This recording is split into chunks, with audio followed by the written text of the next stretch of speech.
this A dash, A dash. Next is B dash, C dash, and finally D dash, because it is my front view. So likewise I am having A1 dash, B1 dash, this point is C1 dash, and finally I am having D1 dash. Okay, so once after doing the namings, so I should take the final step. So how to draw this final step is, so it is just similar to the procedure what we have done in the second position top view. So I'll just explain that.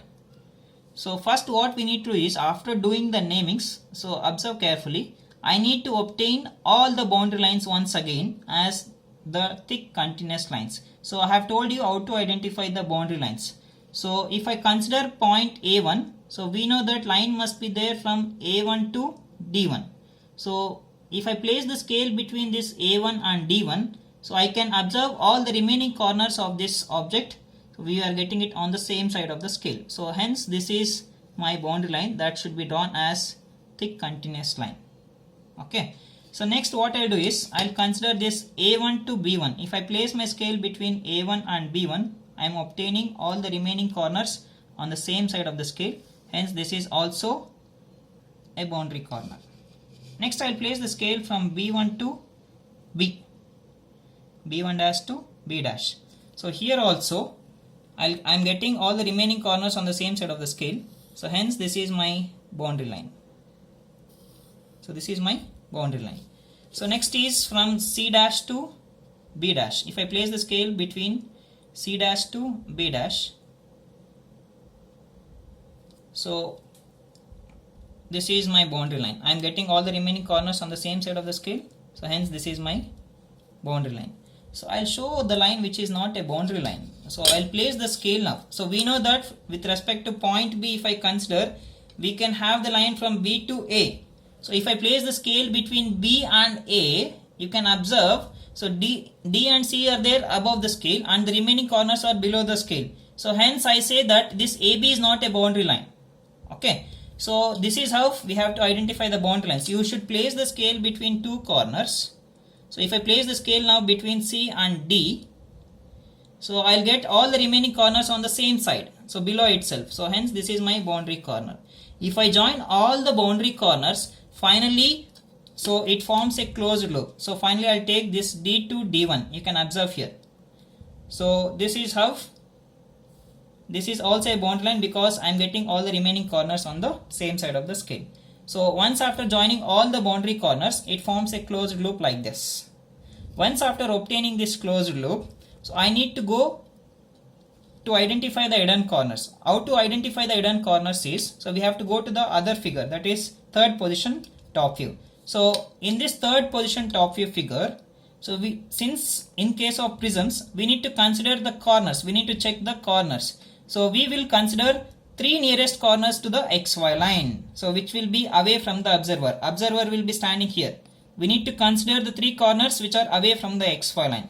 So minimum and maximum we have to see the three corners, nearest corners. How to identify the nearest corners is, just you place your scale on the XY line and you roll the scale slowly downwards and see which point will appear first, that is point A. Okay, so in this figure, so if this point A is coming inside this boundary, okay, remember, if the point comes inside the boundary, so that corner will become your hidden corner. You place that corner inside the brackets. So this is very important. Okay, so the corner which is nearer to the XY line, so that becomes the hidden corner. How many corners we need to check like this? Three corners. So next I'll roll the scale slowly downwards and see which point will appear next. Okay, the point B.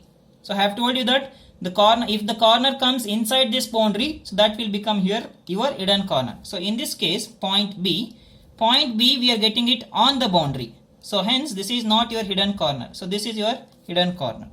Okay, two corners I have checked. So next I'll roll the scale slowly downwards. So next point that appears is D. Okay, so this point D is again coming on the boundary. So hence it is not my hidden corners. How many corners we have checked like this? Three corners. We should not consider the axis points. Okay, only the base and top face corners we need to consider. So this is how we have to identify the hidden corners. Okay, so in the second position top view I have told you that, so from the hidden corner we must have the dotted lines. Okay, in this case, so which is the hidden corner? A dash. So this is my hidden corner here. So from point A dash, so that is point A, how many lines we need to have? AB, AD and AA1. So right now how many lines do we have here? We don't have a single line. Okay, so all those three edges has to become a dotted lines now. Which are those three lines? So that is from A dash to D dash. So that this should become the hidden line. So this should become an hidden line like this. So next is A dash to B dash. So these lines has to be thick dotted lines. Don't draw them as chain lines.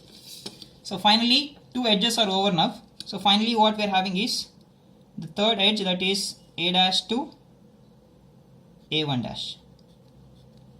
So this is how we need to identify the hidden corner and the hidden lines. Okay, once after drawing all the three dotted lines, so I should see the figure here again, how to obtain the remaining edges. So if I observe this figure, we are having two faces. One is ABCD, that is a top face, and the other one is A1, B1, C1, D1. So this, among these two faces, square faces, so which face is nearer to the observer? So observer will be away from the XY line always. Okay, he will be at the end of the sheet. So for this observer, so this face will be completely visible to him. Okay, you can observe like this. So this is the object. So I have tilted to an angle of 45 degrees and I have taken to inclination to VP at an angle of 30 degrees. So if this is the object and if he is the observer, if the observer stands here, so this observer, he can see the bottom face but not the top face. Okay, so hence, so this base face is completely visible to you in the front view. Hence I should draw them with dark lines. So which are those edges? A1, B1, C1 and D1. So you mark them with dark lines, thick continuous lines. What about this? This is B1 dash to C1 dash and C1 dash to D1 dash. So I have told you that the face which is away from the x1 line is completely visible. So hence you draw that visible face with thick continuous line. So many of you will stop here itself. Okay, it is not over yet. We need to check each and every corner for three edges. If I consider this D1, so three lines are there, D1, A1, so D1, C1 and D1 to D. So if I consider this A1, so already I am having three edges, 1, 2 and 3. So if I consider this B1, three lines are there. So here also B, three lines are there, 1, 2, 3. So again if I consider this D, so three lines are there. So from point A, already I have taken that, three lines. So if I consider point C, only two edges are there.